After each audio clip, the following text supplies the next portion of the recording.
Barrister পাড়া থেকে বিদায় নেবার আগে বিভূতিদা একদিন আমাকে হাইকোর্টে নিয়ে গিয়েছিলেন। গেটে ঢুকতে ঢুকতে তিনি বলেছিলেন, কেমন জব্বর বাড়ি খান দেখছ তো? বাড়িটার অনেক হিস্ট্রি সাহেবের কাছে শুনেছিলাম। কোথাকার এক টাউন হলের অনুকরণে তৈরি। নামটা কিছুতেই মনে থাকে না। উঁচু উঁচু সিঁড়ি বেয়ে আমরা প্রথমে দোতলায় গেলাম। কাঠের প্যানেল দেওয়া বড় বড় ঘর, প্রতি ঘরের বাইরে জজদের নাম লেখা, mister justice Ranadhir Singh Bachawat, taking interlocutory affairs. এর মানে কি? বিভূতিদা পেছনে ফিরে বললেন, এখানে অনেক নতুন কথা শিখবে। একদিনে হবে না, সময় লাগবে। আমরা অন্য এক ঘরে ঢুকে গেলাম। এখানে আবার দুজন জজ। বিভূতিদা কানে কানে বললেন, আপিল হচ্ছে, খুব সাবধান, কোনো আওয়াজ না হয়। কোর্ট ঘর দেখা শেষ করে বিভূতিদা আমাকে যেখানে নিয়ে গেলেন সেখানে গাদা গাদা বই প্রায় মাথার ছাদ পর্যন্ত সাজানো। এক ভদ্রলোক হাতে কাগজ নিয়ে মই বেয়ে সরসর করে উপরে উঠে যাচ্ছেন। দেওয়াল থেকে একখানা বই টেনে নিয়ে তিনি আবার ইঁদুরের মতো দ্রুত গতিতে নেমে অন্য আরেক জায়গায় মই লাগাচ্ছেন। বার লাইব্রেরি ব্যারিস্টারদের ক্লাব, এখান থেকে বই নিয়ে যেতে হবে মাঝে মাঝে। বিভূতিদা বলে দিলেন, আরও অনেক দেখবার আছে, কিন্তু সময় নেই। 16 বছর এ পাড়ায় কাটিয়েও কিছু জানতে পারিনি, তুমি একদিনে কি করবে? হাইকোর্ট থেকে বেরিয়ে আমরা বৃন্দাবনের লিফটে চড়ে টেম্পল চেম্বারের 4 তলায় ফিরে গেলাম। কদিন পরে আমাকে আবার হাইকোর্টে যেতে হলো, এবার একা একা। বিভূতিদা নেই, বার লাইব্রেরি থেকে বই আনতে হবে। সশঙ্ক চিত্তে এই অপরিচিত জগতের দিকে ফ্যালফ্যাল করে তাকাচ্ছিলাম। ব্যারিস্টারের বাবু হয়েও এখানকার কোনো আইন কানুন আমার জানা নেই। লাইব্রেরির সামনে বারান্দায় পরপর সাজানো খান কয়েক বেঞ্চিতে 8-10 জন লোক বসে আছেন। তাদের মধ্যে একজন হঠাৎ বলে উঠলেন, এই যে স্যার, এইদিকে একটু দেখা দিয়ে যান না স্যার। সলজ্জভাবে বেঞ্চির কাছে এগিয়ে গেলাম। আমাকে কিছু বলছেন? আগে হ্যাঁ স্যার। রোগামতো এক ভদ্রলোক মুখ ভর্তি পানির পিক সামলাতে সামলাতে বললেন, মহাশয়ের পরিচয়, নিবাস ইত্যাদি জানতে পারি কি? পাশের এক ভদ্রলোক আমাকে সে যাত্রা রক্ষা করলেন। রোগামতো লোকটিকে ভর্ৎসনা করে তিনি বলে উঠলেন, আহ অর্জুন, পেটে বোমা মারলেও তো ক অক্ষর বেরোয় না, আর ছেলে মানুষটাকে নতুন পেয়ে বঙ্কিমি বাংলা চালাচ্ছ? ছি ছি। আমার পরিত্রতার দিকে চেয়ে রইলাম। ভদ্রলোকের মাথার চুল প্রায় সাদা হয়ে এসেছে, গায়ে আধময়লা লং ক্লথের পাঞ্জাবি, পায়ে রবারের নিউকাট জুতো, আর গলায় পাকানো একটা আধময়লা চাদর। খুব লম্বা টানের শেষে মুখের বিড়িটা মাটিতে ফেলে জুতো দিয়ে ঘষতে ঘষতে তিনি জিজ্ঞাসা করলেন, তুমি বুঝি বিভূতির জায়গায় সাহেবের নতুন বাবু? আগে হ্যাঁ, আমরাও তোমার মতো ব্যারিস্টারদের বাবু, কিন্তু তোমার কপাল ভালো, এখানকার কজন বাবু আর তোমার মতো আপিসে বসতে পায়? অমন নইলে সাহেব বিভূতিকে বড় ভালোবাসত, নিজ থেকে বিলিতি আপিসে মস্ত চাকরি করে দিল। তা এই যে কখানা বেঞ্চি দেখছো, সবকটি বাবুদের জন্য রিজার্ভ। যখন ইচ্ছা হয় আসবে এবং এখানে বসে থাকবে। অন্য একজন কথার মাঝখানে বাধা দিয়ে জিজ্ঞেস করলেন, এবারে কয়দিন হলো? 7 দিন, আমি উত্তর দিলাম। মাত্র 7 দিনের দুগ্ধপোষ্য শিশু? এখানকার হালচাল কিছুই জানা নেই নিশ্চয়ই। ছোকাদা, আপনি তো আমাদের ট্রেনার, একে ট্রেনিং দিয়ে দিন, নইলে কোন সময় বাবুদের প্রেস্টিজ ঢিলা করে ছেড়ে দেবে। ছোকাদা বললেন, হ্যাঁ বাপু, মোস্ট ইম্পর্ট্যান্ট কথাটা শুনে রাখো, উকিলের মুহুরিদের কোনো পাত্তা দেবে না। তুমি ব্যারিস্টারের বাবু, সিপাইকা ঘোড়া, হাতি কা দাঁত, আর ব্যারিস্টার কা বাবু। আমাদের সাহেবদের বিলেত থেকে পাশ দিয়ে আসতে হয়েছে, আর উকিল বাবুরা আজকাল ল কলেজে রাত্রে ক্লাস করে ব্যারিস্টারদের ডিঙিয়ে যেতে চান। এ যে বাবু জাম্পিং হর্স ইটিং গ্রাস। আসলে ছোকাদা বলতে চাইলেন, উকিলদের সঙ্গে ব্যারিস্টারদের যে তফাৎ, মুহুরি ও বাবুদের মধ্যে সে একই পার্থক্য। ছোকাদাকে থামিয়ে টাকমাথায় এক ভদ্রলোক বললেন, দেবতাদের বাহন বুঝাও, আমরাও সেই রকম। কার্তিকের ময়ূর, গণেশের ইঁদুর, মহাদেবের ষাঁড়, আর ব্যারিস্টারদের বাবু সব এক ক্যালাসের। পিছনের বেঞ্চি থেকে এক ভদ্রলোক বলে উঠলেন, দাদা, তোমার হাই হাই টক রাখো। মায়েরই বলছি, মেজাজ একদম বিগড়ে রয়েছে। কলিফ্লাওয়ারের মতো অ্যানিমেল যে হ্যান্ডিক্যাপে ডোবাবে কেমন করে জানব? ওই বেঞ্চিতে ঘোড়ার আলোচনা পুরোদমে চলছে।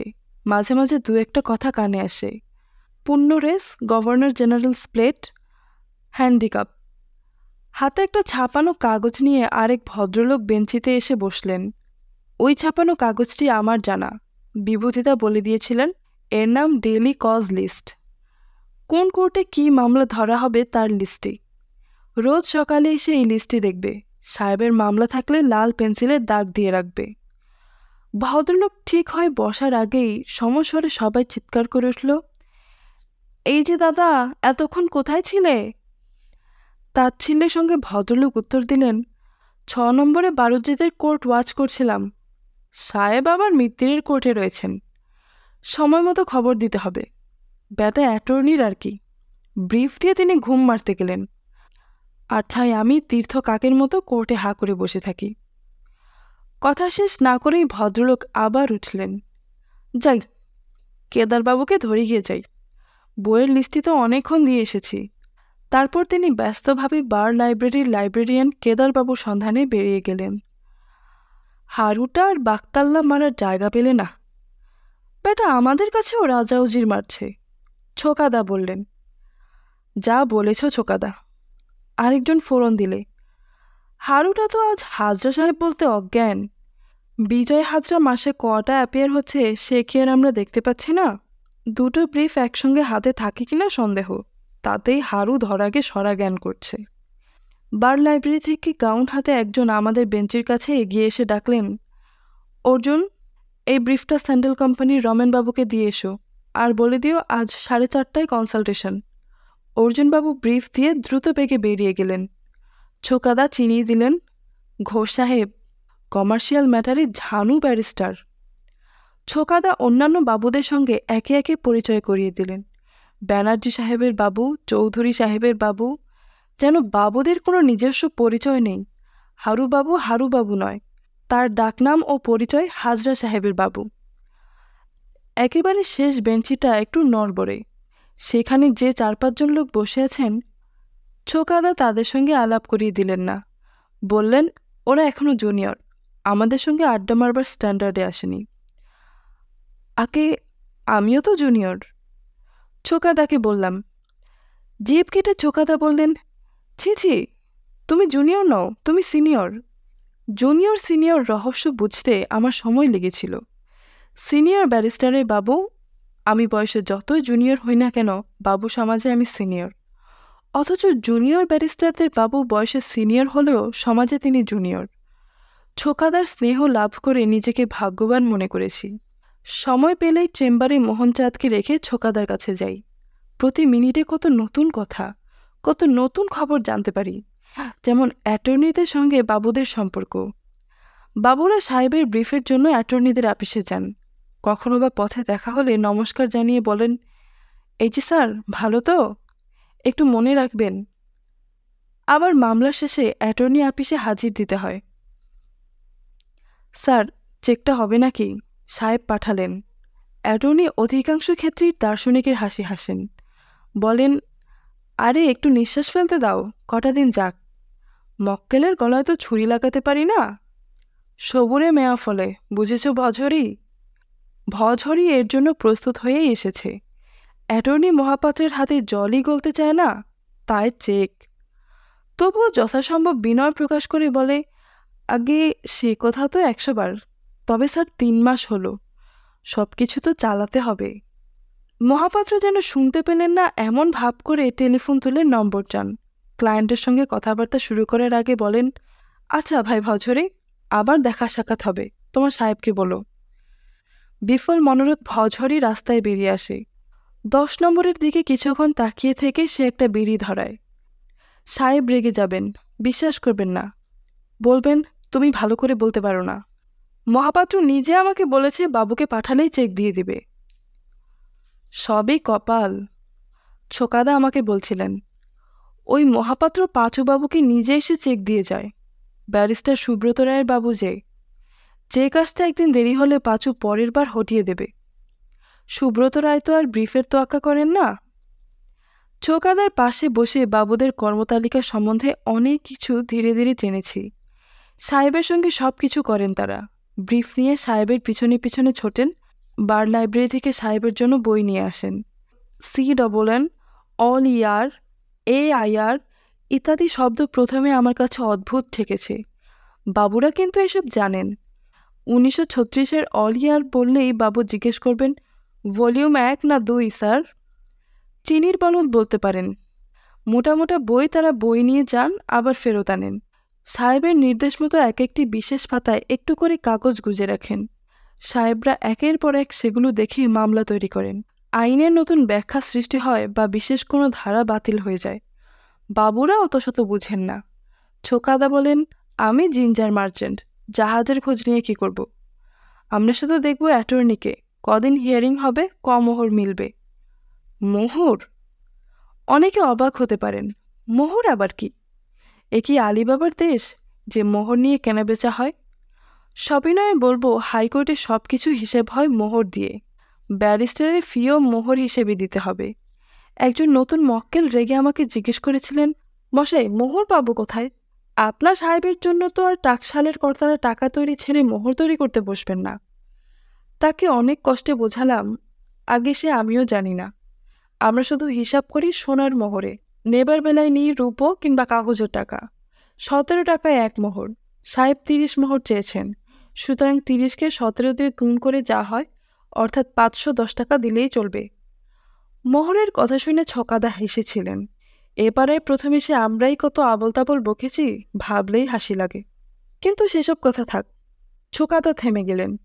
নিজের মনে বিড়বিড় করে বলছিলেন, কত ব্যারিস্টার এই পাড়ায় এলো গেল, কত বাবুকেও তো দেখলাম।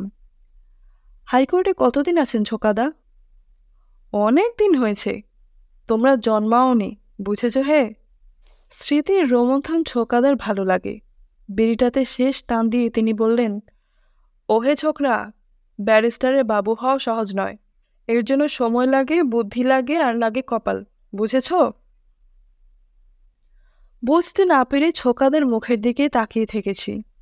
ছোকাদার তখন বলার নেশায় ধরেছে। বললেন, বোঝা কি এতই সহজ? এতদিন ধরে চেষ্টা করে আমি নিজেই বুঝতে পারলাম না। ছোকাদা আরম্ভ করলেন। ছোকাদার তখন বয়স 15 বছর। 6 নম্বরের চোংদার কোম্পানির বড় সলিসিটর, সেই আপিসের ম্যানেজিং ক্লার্ক। দাশুবাবু তার মামা। কাসুন্দিতে বোনের বাড়ি বেড়াতে এসে দাশুবাবু ভাগ্নেকে জিজ্ঞেস করলেন, কোন ক্লাস হচ্ছে? আগে ক্লাস 4। লেখাপড়া শিখে তো বাপ মাকে রাজা করবে, তার থেকে চলো হাইকোর্টে, কোনো সাহেবের বাবু করে দেব। 2 হাতে কাঁচা পয়সা, 3টে পাশ দিয়েও অত পয়সা রোজগার করতে পারবে না। শুধু একটু কপাল জোর চাই, আর কিছু না। ব্যারিস্টার সেনের একজন বাবু দরকার। ডিসেম্বরের গোড়া। গায়ে সবুজ রঙের র্যাপার চড়িয়ে 15 বছরের ছেলে কানাই ঘোষ ব্যারিস্টার দেখতে এলো। সে কি জিনিস? কাসুন্দের লোকেরা বললে, এ যে সে ছেলে নয়, বিলেত ফেরত ব্যারিস্টারের সঙ্গে দিনরাত কাজ করবে। মাসখানেকের মধ্যেই আমাদের কানাই গড়গড় করে ইংরেজি বলবে। সেন সাহেবের সঙ্গে দেখা হলো। প্রথম দৃষ্টিতে ছোকরা অবাক। এই ব্যারিস্টার? মিস্টার সেনের মুখে পাইপ, বয়স খুব কম, ঠিক যেন লাল টুকটুকে আপেল। এই ছেলে যাদের জামাই হবে। সেন সাহেব বিলেত থেকে নতুন এসেছেন, কিন্তু বাংলাতেই কথা বলেন। কাজ হয়ে গেল। হবার কারণও আছে। চোংদার কোম্পানির ম্যানেজিং ক্লার্ক দাশুবাবুর ভাগ্নে। দাশুবাবু নিজে কথা দিয়েছেন জুনিয়র ব্রিফ কিছু কিছু পাঠাবেন।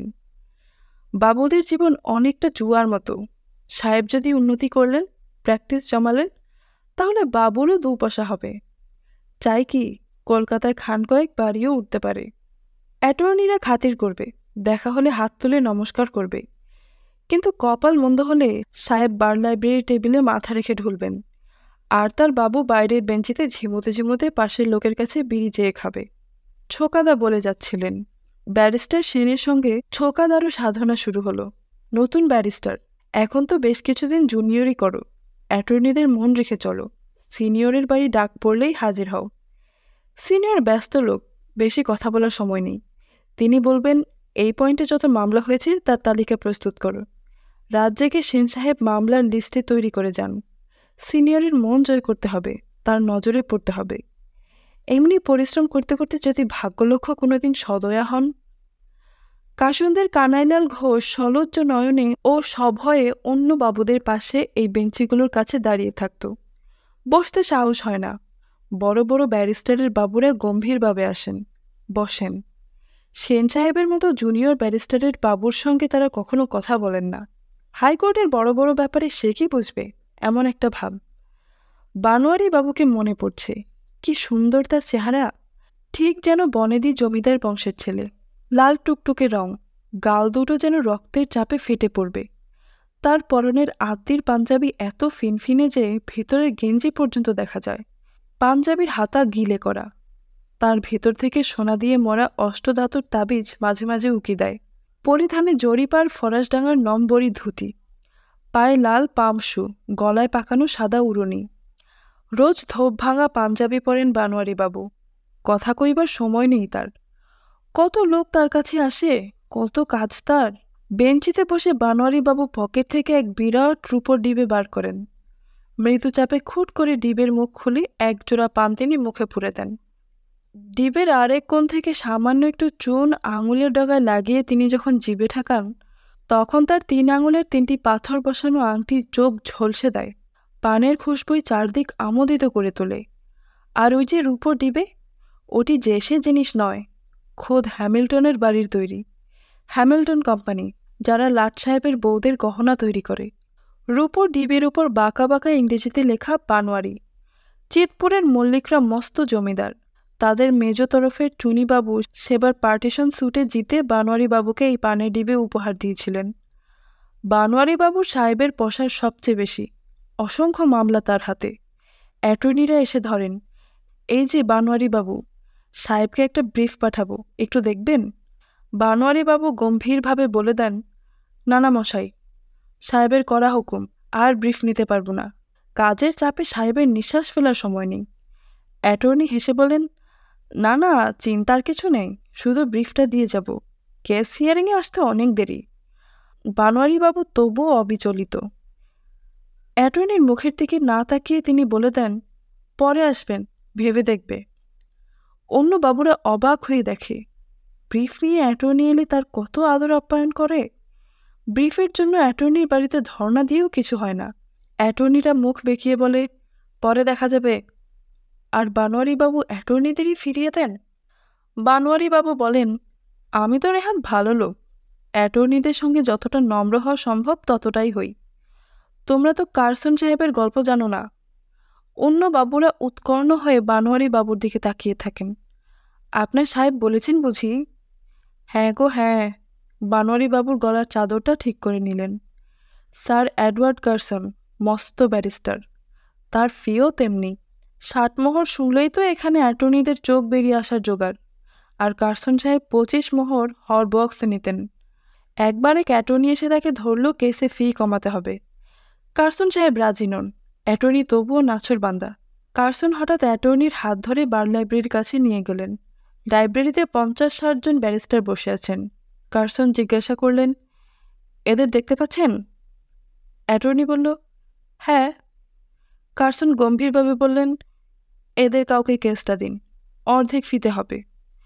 অ্যাটর্নি হাত কচলাতে কচলাতে বললে, আগে না, আপনাকেই আমি ব্রিফ দিতে চাই। কার্সন আরও গম্ভীরভাবে উত্তর দিলেন, আপনি যদি এতটাই বোকা হন তাহলে আমার পুরো ফি দিতে হবে। বানোয়ারি বাবু সাহেবকে ছোকাদা অবাক হয়ে দেখতেন। দীর্ঘ দেহ, মোটা চশমার আড়ালে দুটি চিন্তামগ্ন চোখ, মাথায় এক থোকা সাদা ও পাকা চুলের বিচিত্র সংমিশ্রণ। পিছনের চুলগুলো খুব ছোট করে ছাটা, গায়ে গোলাপি রঙের আভা, সমস্ত শরীরে তীক্ষ্ণতার ছাপ। অথচ কি শান্ত, কি সৌম্য রূপ। এমন শরীরে কালো রঙের কোট ভারী ভালো লাগতো ছোকাদার। বানোয়ারি বাবু ছায়ার মতো তার সাহেবকে অনুসরণ করেন। যেখানে সাহেব সেখানেই বানোয়ারি বাবু। সকালবেলায় সাহেবকে বার লাইব্রেরিতে বসিয়ে এসেই তিনি হাত ছাড়েন, ওরে কোথায় গেলি সব। একটু পরে দেখা যায় সামনে চলেছেন বানোয়ারি বাবু, পিছনে গোটা কয়েক চাপরাশি, কাঁধে তাদের বইয়ের পাহাড়। লিস্ট দেখে সেগুলো পরপর কোর্টে টেবিলে সাজিয়ে রাখেন তিনি। ছোট ছোট কাগজের স্লিপ ঢুকিয়ে দেন এক এক পাতায়। কিছু পরেই বানোয়ারি বাবুর সাহেব বার লাইব্রেরি থেকে বেরিয়ে আসেন। তারপর ধীর পদক্ষেপে কোর্টরুমের দিকে এগিয়ে যান। বানোয়ারিবাবু ছুটে এসে সাহেবকে আজানুলম্বিত কালো গাউনটা পরিয়ে দেন। সুন্দর ইংরেজি বলেন বানোয়ারিবাবুর সাহেব। ছোকাদাদার কিছুই বুঝে না, তবুও খুব ভালো লাগে তার ইংরেজি শুনতে। জজরা মন্ত্রমুগ্ধ হয়ে বানোয়ারিবাবু সাহেবের বক্তৃতা শুনছেন। তার দুটো চশমা, একটা চশমা টেবিলে আর একটা চোখে। মাঝে মাঝে একটা চশমা খুলে অপর চশমা চোখে লাগিয়ে তিনি সামনে বইয়ের সারি থেকে একটা মোটা বই টেনে নেন। ফরফর করে পাতা উল্টিয়ে যেখানে বানোয়ারিবাবুর স্লিপ লাগানো, সেই পাতা থেকে তিনি গড় করে পড়তে শুরু করেন। পর মুহূর্তেই চশমাটা নামিয়ে টেবিল থেকে অন্য চশমা তুলে নেন। ছোকাদা বুঝতে পারেন না, তবুও শুনতে ভালো লাগে। একটা শব্দ বারবার কানে আসত, ওয়েল মেলড, ওয়েল মেলড। সেদিন ছোকাদা বারবার শুনেও তার অর্থ অনুধাবন করতে পারেননি। পরে আসল কথাটি জেনে নিজের নির্বুদ্ধিতায় নিজেই হেসেছেন। 40 বছরে 1,00,000 বার তার কানে এসেছে ওয়েল মাই লর্ড। বানোয়ারিবাবুর সাহেব এক কোর্টে বেশিক্ষণ থাকেন না। বক্তৃতা শেষ করে হাতের ব্রিফে কী সব লেখেন। লেখা শেষ করে কালো রঙের গাউন বা হাতে জড়িয়ে তিনি অন্য কোর্টের দিকে এগিয়ে যান।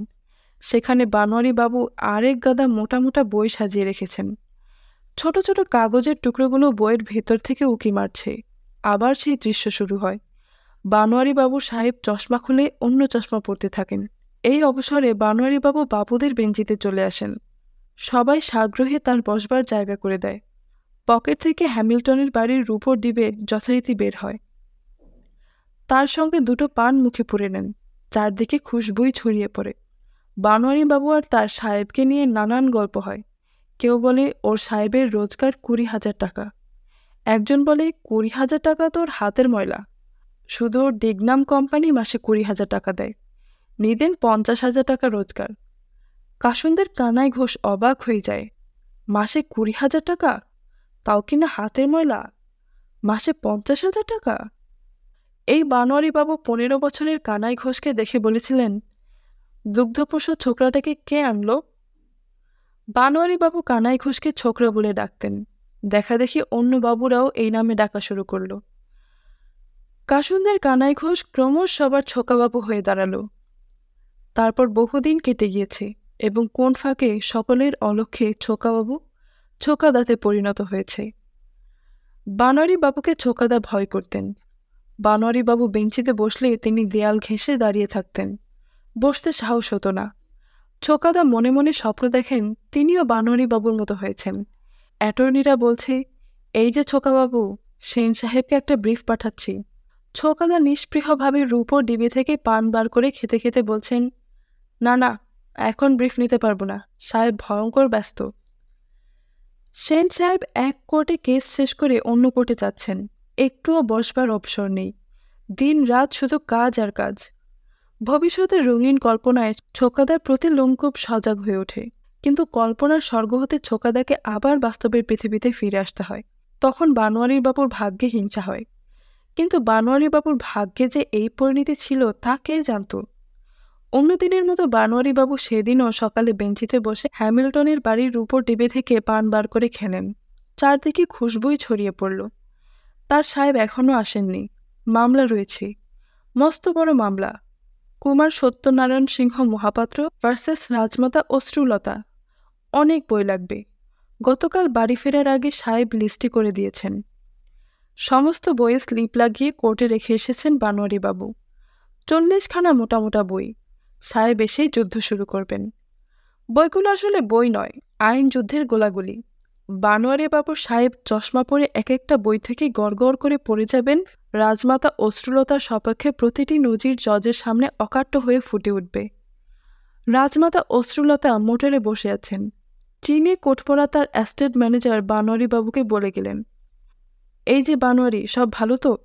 2-3 জন অ্যাটর্নি কোর্টে যাবার পথে তাকে সুপ্রভাত জানিয়ে গেলেন। বানোয়ারিবাবু ডিবে থেকে আবার পান বার করলেন। কিন্তু সাহেব আসছে না কেন? এত দেরি তো হয় না। এমন সময় বার লাইব্রেরি থেকে 2-1 জন ব্যারিস্টার হন্তদন্ত হয়ে বেরিয়ে এলেন। টেলিফোনে খবর এসেছে, ভয়ঙ্কর খবর। সে কথা ভাবলে আজও ছোকাদার বুকের ভিতরটা কেমন করে ওঠে। বানোয়ারিবাবু সাহেব আর নেই। Heart fail. বেলা 10:30টায়। দাবাগ্নির মতো খবর ছড়িয়ে পড়েছে, এত বড় ব্যারিস্টারের আকস্মিক মৃত্যু। সেই দৃশ্য ছোকাদা আজও চোখের সামনে দেখতে পাচ্ছেন। বানোয়ারিবাবুর বিশাল দেহটা কয়েক মুহূর্তের জন্য কেঁপে উঠল।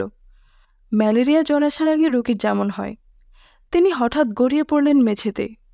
মেঝের ধুলোয় তার গিলে করা পাঞ্জাবি লুটোতে লাগল। সবাই ছুটে এলো। বানোয়ারিবাবু সংজ্ঞাহীন। ছোকাদা এই পর্যন্ত বলে থামলেন, অনেক দিন হয়ে গিয়েছে, কিন্তু আজও ছোকাদা সে আঘাত যেন কাটিয়ে উঠতে পারেনি। বেঞ্চের সামনে মেঝের দিকে তাকিয়ে ছোকাদা কি যেন খুঁজছেন। ঠিক যেখানে পোড়াবিড়ির টুকরোগুলো পড়ে রয়েছে, ওই জায়গায় বানোয়ারিবাবুর ধুলোলুণ্ঠিত দেহের চারদিকে অগণিত লোক একদিন ভিড় করে দাঁড়িয়েছিল। বানোয়ারিবাবুর তখনকার অবস্থা কেমন জানিস? রাজা মরলে রানীর যেমন হয়। রাজার অবর্তমানে রানীকে কে চিনবে? সোনার সিংহাসনে আর স্থান হবে না রানীর। ছোকাদার উপমায় সূক্ষ্ম রসবোধ কিছুই নেই নিশ্চয়ই, কিন্তু বহু চিন্তা করেও তার থেকে ভালো উপমা আজও খুঁজে পাইনি। বানোয়ারিবাবুর সংজ্ঞাহীন দেহটা কোনো ক্রমে গাড়িতে চড়িয়ে বাড়ি পাঠানো হলো। বিদায় বানোয়ারিবাবু, বিদায়। কাল থেকে হাইকোর্টে কে তোমায় চিনবে?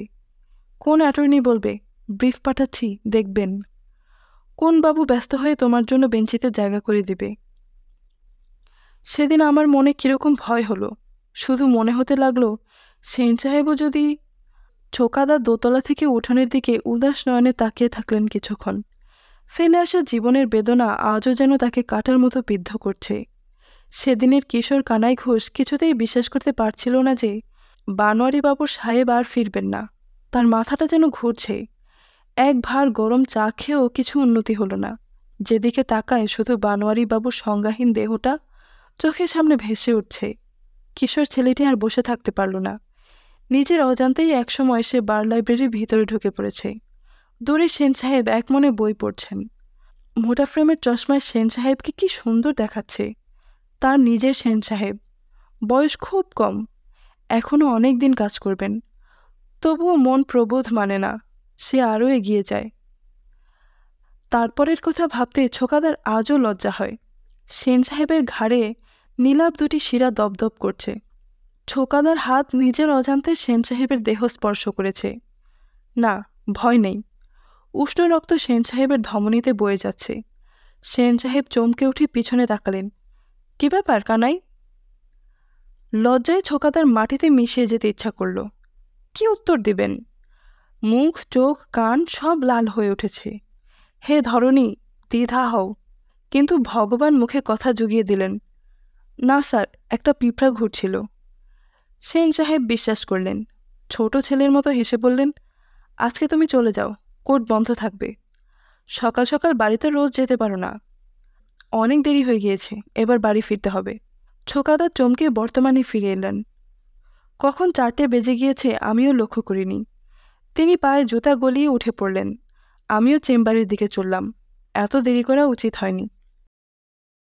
আইনপাড়ায় জীবনটা মন্দ কাটছিল না। কয়েক মাসের ভিতর কত লোকের সঙ্গে চেনা জানা হলো। অ্যাটর্নিদের পরিচয় এখন আমার মুখস্থ। তাদের নাম শুনলেই বলে দিতে পারি ক নম্বরে আপিস। ছোকাদার সাহায্য না পেলে এত সহজে নিশ্চয়ই পোক্ত হয়ে উঠতে পারতাম না। ছোকাদা প্রশ্ন করতেন, বলো দেখিনি, মুখুজ্জে বিশ্বাস? উত্তর দিতে একটু দেরি হলে তিনি বলেন, এর মধ্যে ভুলে গেলে? কাল বলে দিয়েছি, 10 নম্বর। ব্যারিস্টার সুব্রত রায়ের বাবু পাঁচুগোপাল ব্যস্ত লোক। আমাদের প্রশ্নোত্তর পর্ব শুনছিলেন মন দিয়ে। তিনি বলে দিলেন, কতক জিনিস, বিশেষ করে অ্যাটর্নিদের নাম ঠিকানা নাম তার মতো মুখস্থ করে ফেলো, কাজে লাগবে। মুখস্থ করতে আমার মোটেই আপত্তি নেই। সুতরাং প্রচুর আগ্রহ ও উদ্দীপনার সঙ্গে ব্যারিস্টারের বাবু হওয়ার প্রয়োজনীয় যোগ্যতা অর্জনের চেষ্টা চলতে লাগলো। চেম্বারের সাহেব ভীতিটাও ক্রমশ কেটে যাচ্ছে। বিলিতি উচ্চারণ এখন আর অবুদ্ধ ঠেকে না। কয়েকদিন কোর্টে সাহেবকে কেস করতেও দেখে এসেছি। বেশিরভাগ মামলা আইনের জটিলতায় কণ্টকিত। কিছু বুঝিনি এবং বোঝার চেষ্টাও করিনি। বেয়ারা মোহনচাঁদ আমার থেকে হাইকোর্টের খবর অনেক বেশি জানে। পণ্ডিতের মতো ঘাড় নেড়ে সে আমাকে জানিয়ে যেত, আজকের কেসে সাহেবের জিত হয়েছে, কিংবা কেস এখনও শেষ হয়নি, আগামীকাল চলবে। কোর্টে কাজ না থাকলে সাহেব ভিতরে বসে পড়াশোনা করেন, আমি তার ঘরের বাইরে বসে টাইপ করি। সাহেবের সঙ্গে কারোর দেখা করতে হলে আমার সামনে দিয়ে যেতে হয়। ভয়ঙ্কর গরম পড়ছিল কদিন। পুরো দমে পাখা চালিয়ে টাইপ করে যাচ্ছিলাম। এমন সময় কে যেন জিজ্ঞেস করলে, সাহেব ভিতরে আছেন নাকি? আগন্তুকের দিকে চেয়ে দেখলাম, এমন বিচিত্র বেশভূষা সচরাচর চোখে পড়ে না। বিলিতি আদব কায়দা, কিন্তু প্যান্টে অন্তত ডজন খানেক তালি। শার্টের কলার ফেটে প্রায় জামা থেকে আলাদা হয়ে গিয়েছে। জামাটি শেষ কবে কাচা হয়েছে ভগবান জানেন। তেল ও ঘামে টাইটা যে রং ধারণ করেছে তা বর্ণনা করার মতো ভাষাও খুঁজে পাচ্ছি না। জুতো ক্যাম্বিসের হলেও অসংখ্য চামড়ার তালিতে প্রায় চামড়ার জুতোর রূপ নিয়েছে। এমন লোককে ভিতরে ঢুকতে দাও ঠিক হবে কিনা ভাবছি। সাধারণত ভিক্ষার জন্য এই ধরনের লোক আপিসে আপিসে হানা দেয়। আগন্তুকের মুখের দিকে আবার তাকালাম। শরীরের কোথাও মাংসের লেশ মাত্র নেই। একটা দীর্ঘ কঙ্কাল যেন চামড়া দিয়ে ঢাকা, কিন্তু এই স্ত্রীহীনতার মধ্যেও দাড়ি নিখুঁতভাবে কামানো। হাতের জীর্ণ অ্যাটাচি কেসটা খুলতে খুলতে আগন্তুক বললে, আমি সাহেবের বন্ধু। অতি কষ্টে হাসি সংবরণ করতে হলো। আমাকে নির্বাক দেখে লোকটা তীব্র দৃষ্টিতে আমার আপাদমস্তক নিরীক্ষণ করে সামনের চেয়ারে বসল। অ্যাটাচি কেসের ভিতর বিরক্তভাবে হাত চালিয়ে একটা কার্ড বার করল। কার্ডটিও মালিকের মতো বহু ব্যবহারে মলিন। কার্ড পরে নিজের চোখকে বিশ্বাস করাতে পারলাম না।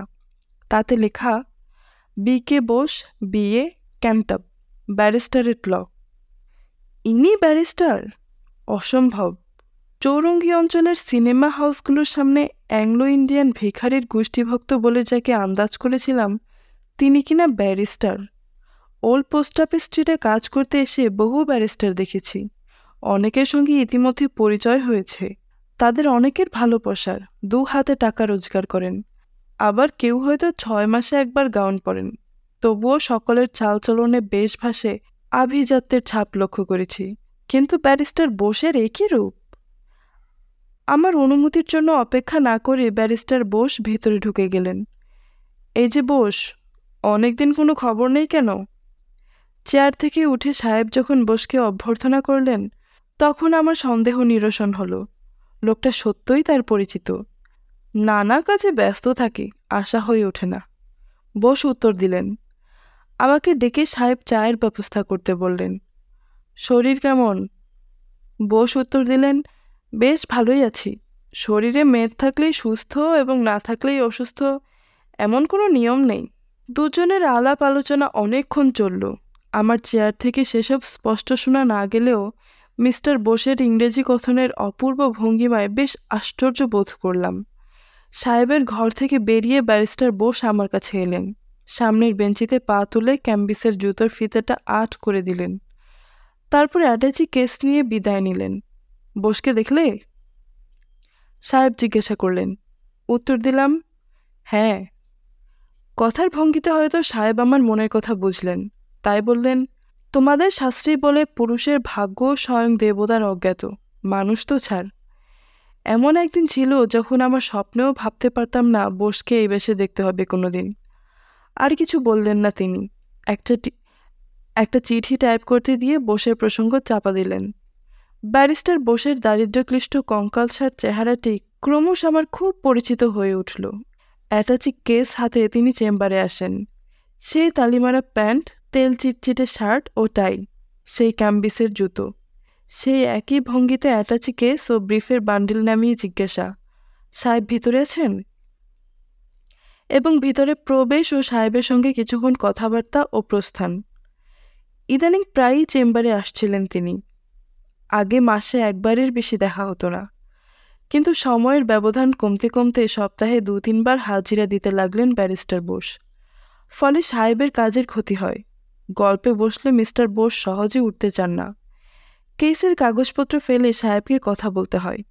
আড়ালে অস্বস্তি অনুভব করেন তিনি। দুপুরবেলায় সময় নষ্ট করা সম্ভব নয়, বিশেষ করে যার 1 ঘন্টার মূল্য বেশ কয়েক মোহর। বসে কি কোনো কাজকর্ম নেই? একদিন সাহেবকে জিজ্ঞাসা করলাম। ম্লান হেসে তিনি বললেন, বেচারা ব্রিফ পায় না। কিন্তু ওর হাতে তো সর্বদাই ব্রিফের বান্ডিল থাকে। সাহেব আবার হাসলেন। ওগুলো বাসি ব্রিফ, পড়লে দেখবে একটারও বয়স 20 বছরের কম নয়। ডাক্তারদের স্টেথোস্কোপের মতো ব্যারিস্টারদেরও হাতে ব্রিফ রাখতে হয়। মক্কেল থাক আর না থাক, ব্রিফ রহস্য আমার জানা ছিল না। নতুন জ্ঞান সঞ্চয়ে তাই মনে মনে বেশ ধাক্কা খেলাম। আরেকদিন বোস অ্যাটাচি কেস ও ব্রিফের বান্ডিলটা আমার টেবিলে রেখে সাহেবের সঙ্গে দেখা করতে গেলেন। একটু পরে সুইং ডোরের ফাঁক দিয়ে দেখলাম বোস কয়েকটা নোট পকেটে রাখছেন। বলছেন, মেনি থ্যাঙ্কস, এখন উঠি, অনেক কাজ পড়ে আছে। কাজ থাকলে এখানে সময় নষ্ট করতে বলি না। সাহেবের উত্তর কানে এলো। ভারিক্কি চালে গটমট করে বোস বেরিয়ে গেলেন। টাকার পরিমাণটা জানতাম না, সাহেবও বলেননি আমাকে, কিন্তু বোসের ঘন ঘন আবির্ভাবে অর্থনৈতিক দিক থেকে সাহেব যে লজ্জিত হচ্ছেন তা বুঝতে পারি। বোস এসেই চাপা গলায় কিছুক্ষণ কথা বলেন এবং সাহেব পকেট থেকে টাকা বার করে দেন। মুখে কিছু বলতে পারেন না। শেষে একদিন আমি, বোস এবার এলে আভাসে খানিকটা বুঝিয়ে দেব, কিন্তু নিজের পক্ষে সেটি সম্ভব নয় বলেই সাহেব প্রথমে কিছুতে রাজি হন না, কিন্তু পরে নিতান্ত অনিচ্ছা সহকারে মত দিলেন। একদিন সকালে বোস এলেন। অ্যাটাচি কেসটা নামিয়ে জিজ্ঞাসা করলেন, সাহেব আছেন? কথাটা কিভাবে পারবো পূর্বাহ্নেই মনে মনে রিহার্সাল করে রেখেছিলাম, কিন্তু বোসের চালচলন ও ব্যবহারে এমন একটা প্রখর ব্যক্তিত্ব আছে যে ঘটনাস্থলে সব গোলমাল হয়ে গেল। সংকোচ বোধ করতে লাগলাম। যথাসম্ভব মনোবল সঞ্চয় করে বললাম, হ্যাঁ আছেন, তবে কাজে ব্যস্ত। যদি কিছু মনে না করেন, আপনার কি প্রয়োজনে স্লিপটিতে লিখে দিন। চমকে উঠলেন বোস। উত্তেজনায় থরথর করে তার দেহ কাঁপতে লাগল। কি বললেন? স্লিপ? স্লিপ দিয়ে দেখা করতে হবে? প্রস্তুত ছিলেন না তিনি। আকস্মিক আঘাতে তার সূক্ষ্ম আত্মসম্মানবোধ জেগে উঠেছে। তিনি আমার দিকে এমনভাবে তাকালেন যে চোখ নামিয়ে নিলাম। মনে হলো যেন অসংখ্য রঞ্জন রশ্মির তরঙ্গ আমার ভিতর দিয়ে প্রবেশ করে সব কিছু দেখে নিচ্ছে। প্রস্তুত হয়ে রইলাম, অপ্রীতিকর কথা শুনতেই হবে তার কাছে। কিন্তু পরমুহূর্তে পরিবর্তন। শান্ত হয়ে গিয়েছে তার মুখমণ্ডল। চোখের আগুন দপ করে জ্বলে উঠেই নিভে গিয়েছে। কোনো কথা নয়। অ্যাটাচি কেস ও ব্রিফের বান্ডিলটা হাতে তুলে তিনি দরজার দিকে পা বাড়ালেন। লজ্জিত কণ্ঠে বললাম, চলে যাচ্ছেন কেন? মুখ ফিরিয়ে তিনি আরেকবার তাকালেন, চোখ কুঞ্চিত করলেন, কিন্তু উত্তর দিলেন না। শুধু তার দ্রুত গতিতে বেরিয়ে যাওয়ার শব্দ কানে বাজতে লাগল। আমি বিমূঢ়। সংবিৎ ফিরে এলে বেদনা বোধ করলাম। ব্যারিস্টার বোসকে অপমানের উদ্দেশ্য আমার ছিল না। যথাসময়ে সাহেবকে সব বললাম। শুনে তিনি নির্বাক নিস্তব্ধ হয়ে বসে রইলেন। মনের গোপন কোণে তিনি আঘাত পেয়েছেন, লজ্জিত হয়েছেন।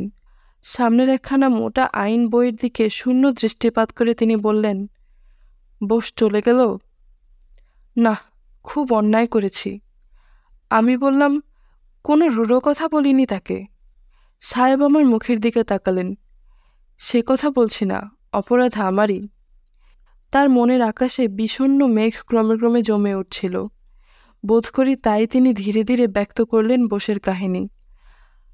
হাতে কাজ ছিল, সেগুলো পাশে সরিয়ে রেখে বললেন, এসব তো রোজই আছে, তোমাকে আগে বলিনি। বোস আমার বহুদিনের পরিচিত, সে আমার সহপাঠী। আপনার সহপাঠী? ধিক্কারে মাটিতে মিশিয়ে যেতে ইচ্ছা হচ্ছিল আমার। হ্যাঁ, আশ্চর্যভাবে পরিচয় হয়েছিল তার সঙ্গে। ছাত্রজীবনের কথা, বেশ ছিল দিনগুলো। আমি শুনছি, সাহেব বলছেন, তখন আমরা কেমব্রিজে পড়ি। ওখানকার কয়েকজন দুষ্ট ছাত্র বুলডগ নামে যত রাজ্যের গোলমেলে খবর বোঝায় এক পত্রিকা বার করত। কাগজটিকে ভয় করত না এমন লোক কেমব্রিজে ছিল না। মাসের 3 তারিখে ছাত্র শিক্ষক সকলে তটস্থ। বুলডগ কাকে কামড় দিয়েছে কে জানে। আমাদের নিজেদের ছোট্ট একটি সাহিত্য আসর ছিল। বুলডগের নজর সেটির উপর পড়ল। আসরের কীর্তিকাহিনী ব্যঙ্গ করে বুলডগে যে লেখা প্রকাশিত হলো, তাতে ছাত্র সমাজে আমাদের মুখ দেখানো দায় হয়ে উঠল। এমনকি আসর ভাঙবার দাখিল। ভয়ঙ্কর রেগে একদিন সম্পাদকের সঙ্গে দেখা করতে চললাম। সম্পাদক জন ক্রফোর্ড আমাদের পাশের কিংস কলেজের ছাত্র। উত্তেজনার মাথায় বেশ কিছু কথা শুনিয়ে দিলাম তাকে। ক্রফোর্ড হেসে বলল, প্রবন্ধটি বিশেষ প্রতিনিধি লিখিত, একটু অপেক্ষা করলে লেখকের সঙ্গে দেখা হয়ে যাবে। কিছুক্ষণ পরে এক সুদর্শন যুবক ঘরে প্রবেশ করল। মিষ্টি হাসিতে সারা মুখখানি ভরে আছে, গৌরকান্তি, কালো কুচকুচে চুল, নিখুঁত বেশবাস। হাতের চৌড়া কবজি দেখলেই বোঝা যায় স্পোর্টসম্যান। ক্রফোর্ড পরিচয় করিয়ে দিলে, এই নিন আপনার লেখক, যা কিছু বলার একেই বলুন। মিস্টার বোস সেন্ট জনের ছাত্র, ইন্ডিয়া থেকে পড়তে এসেছেন। আমি স্তম্ভিত। ইংরেজি যার মাতৃভাষা নয় সে এমন সুন্দর লিখতে পারে? বিদেশে পড়তে এসে মাথায় এত দুষ্টুমি বুদ্ধি খেলে গেল। রাগ দেখানোর সুযোগই দিল না বোস।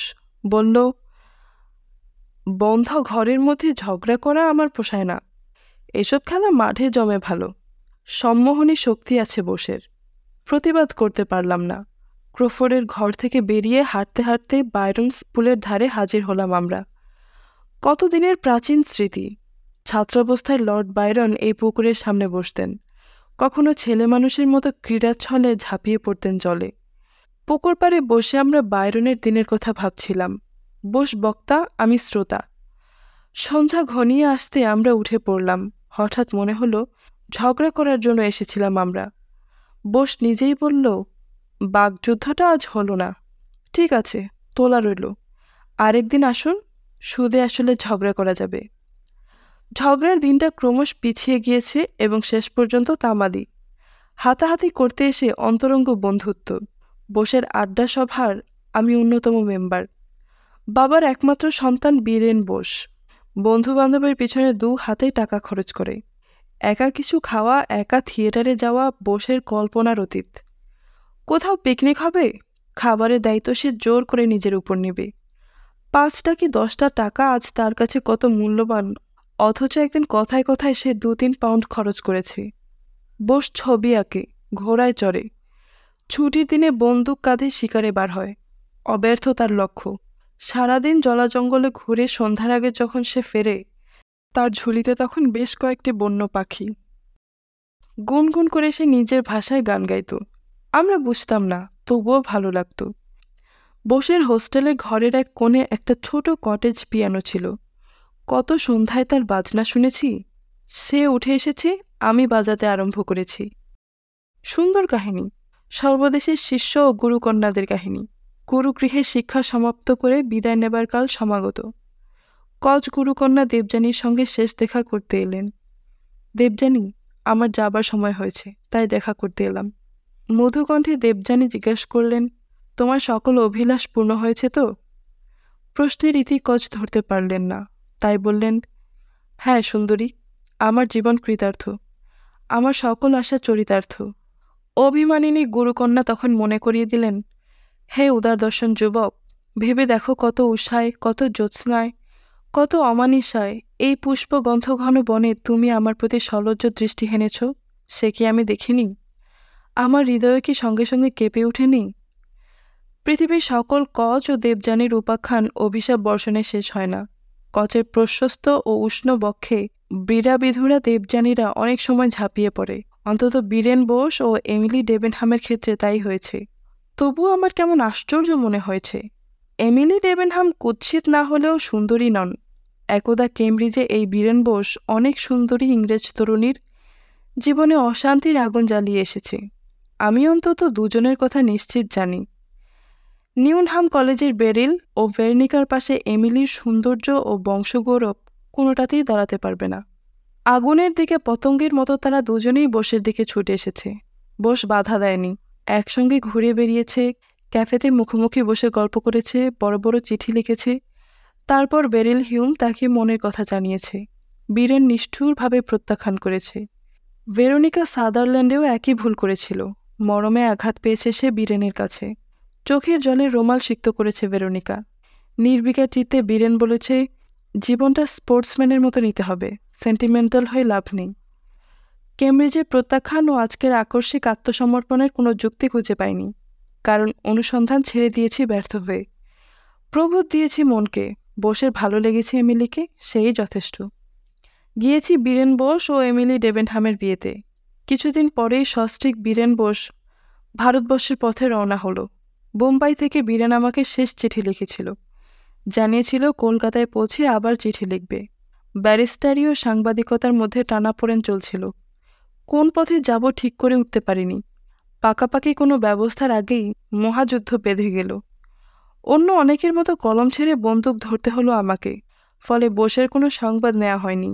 যুদ্ধ জীবনের অনেক কথা, কিন্তু সেসব এখন থাক। যুদ্ধ শেষে অক্সফোর্ড ও বাকিংহামশায়ার রেজিমেন্টের কর্নেল রূপে ভারতবর্ষে পাড়ি দেবার হুকুম হলো। 1 সপ্তাহের নোটিসে লন্ডন থেকে বোম্বাই। টিলবেরি ডক থেকে যে জাহাজে চড়েছিলাম সেটি একদিন আমাদের বোম্বাইয়ে নামিয়ে দিল। তারপর বোম্বাই থেকে ফৌজাবাদ, কয়েক বছর সেখানে কাটিয়ে কলকাতা। ফোর্ট উইলিয়াম থেকে হাইকোর্ট এমন কিছু দূর নয়। মাঝে মাঝে আসতাম এই পাড়ায় দর্শক হিসেবে। ভাগ্যের লিখন কয়েকজন বিচারক বন্ধুর উপদেশে সৈন্যবাহিনী থেকে অবসর নিয়ে ব্যারিস্টারি আরম্ভ করলাম এখানে। ভুলেই গিয়েছিলাম বোসকে। হাইকোর্টের করিডোরে একদিন কে যেন আমার নাম ধরে ডাকল, হ্যালো, কেমন আছো? সারপ্রাইজিং সারপ্রাইজিং তোমার আবির্ভাব। চেহারা দেখে চিনতে পারিনি, গলা স্বরে বুঝতে পারলাম বীরেন বোস। আমার দোষ নেই, কেমব্রিজের বীরেনের সঙ্গে আজকের বীরেনের একটুও সাদৃশ্য নেই। শরীর শুকিয়ে কাঠ, কাঁচা সোনার রং তামার মতো ম্যারম্যার করছে, অস্বাভাবিক ক্লান্তিময় মুখচ্ছবি। আনন্দে জড়িয়ে ধরলাম বোসকে। হ্যালো, সত্যি সারপ্রাইজিং। কলকাতা থেকে চিঠি লেখার প্রতিশ্রুতি রাখুনি তুমি। কেমন আছো? এমিলি কেমন? অসুখ হয়েছিল নাকি? এক ঝাঁক প্রশ্ন ছুড়ে দিলাম তার দিকে। না, অসুখ করেনি। অন্য প্রশ্নের উত্তর দিল না সে। কোনো আগ্রহ না দেখিয়ে বলল, আজ খুব ব্যস্ত আছি, চললাম। পুরনো বন্ধু, কতদিন পরে দেখা। এমন কি তাড়াতাড়ি থাকতে পারি যে 5 মিনিট কথা বলা চলে না? ভালো লাগলো না আমার। সত্যি বলতে আপত্তি নেই, নিজেকে অপমানিত মনে হচ্ছিল। সময় মতো খোঁজ নিলাম বোস সম্বন্ধে, কিন্তু যা শুনলাম তাতে আমার রাগ করবার কিছু রইল না। একটা পয়সা রোজগার করতে পারে না বোস, কোনো পসার নেই তার। তোমরা যাকে বলো ব্রিফহীন ব্যারিস্টার। ব্যারিস্টার বোসের নাম শুনলে অ্যাটর্নিরা মুখ টিপে হাসে। বোসের মতো প্রতিভাবান ছাত্র আদালতে ব্যর্থ, এ এক রহস্য। রহস্যমোচনের জন্য উপায় খুঁজে পেলাম না। লোককে জিজ্ঞাসা করলে বলে, বীরেন বোস, রাবিশ, অকম্মা। চিঠি লিখলাম বোসকে, একদিন ডিনারে এসো। কোনো উত্তর দিল না। অসৌজন্য আঘাত পেলেও কিছুদিন পরে আবার চিঠি লিখেছি, উত্তর নেই। একদিন বিকেলে টাউন হলের সামনে হঠাৎ বোসকে দেখতে পেলাম। জড়িয়ে ধরলাম তাকে। আজ ছাড়ছি না, সঙ্গে চলো। বোস বলল, কাজ আছে, এখন যেতে পারবো না। প্রতিবাদে কান না দিয়েই এক প্রকার জোর করে তাকে বাড়িতে নিয়ে এলাম। ডিনারের আগে ছাড়ছি না, বোসকে বলে দিলাম। চা পর্ব শেষ না হতেই সন্ধ্যা নেমে এসেছে। ঘরে কেবল আমরা দুটি প্রাণী বেতের চেয়ারে মুখোমুখি বসে আছি। কোনো কথা নেই। মনে পড়ছিল অনেক দিন আগে লন্ডনের এমনই এক সন্ধ্যার কথা। সেদিন আমাদের আলোচনায় প্রাণ ছিল, প্রাণের আনন্দে দুজনের কথা চলেছিল। আজ আমাকে জেরা করে উত্তর বার করতে হচ্ছে। শতপ্রণোদিত হয়ে বোস কিছুই বলবে না। ডিনার শেষে আমরা খোলা বারান্দায় এসে বসলাম। আধো অন্ধকারে সামনের টবের ফুল গাছগুলো ভালো দেখাচ্ছে না। চাঁদের স্তিমিত আলো এসে পড়েছে বারান্দার এক কোণে। বোস বাইরন থেকে আবৃত করছিল। তারপর ধীরে ধীরে তার বৈচিত্র্য অনথিত অধ্যায়টি আমাকে শোনাতে আরম্ভ করল। বৈচিত্র্যপূর্ণ জীবন অধ্যায়, কয়েক ঘন্টা লেগেছিল শুনতে। বিলেত ফেরত মেম বিয়ে করা ছেলেকে বীরেন বোসের বাবা বাড়িতে স্থান দেননি, তবে বলেছিলেন, অন্য কোথাও থাকো, যা খরচ লাগে দেব। বুঝে সুঝে চলতে হয় বীরেন বোসকে। তার বাবা খরচ দিতে প্রতিশ্রুত হলেও পরিমাণটা বেঁধে দিয়েছেন। মোটেই ভালো লাগছিল না এমিলির। টাকা আনা পাইয়ের সূক্ষ্ম হিসাব করে জীবনটাকে নষ্ট করার জন্য সে লন্ডন ছেড়ে আসেনি। এর নাম কলকাতা। লন্ডনের এমিলি কলকাতা দেখে একেবারে হতাশ।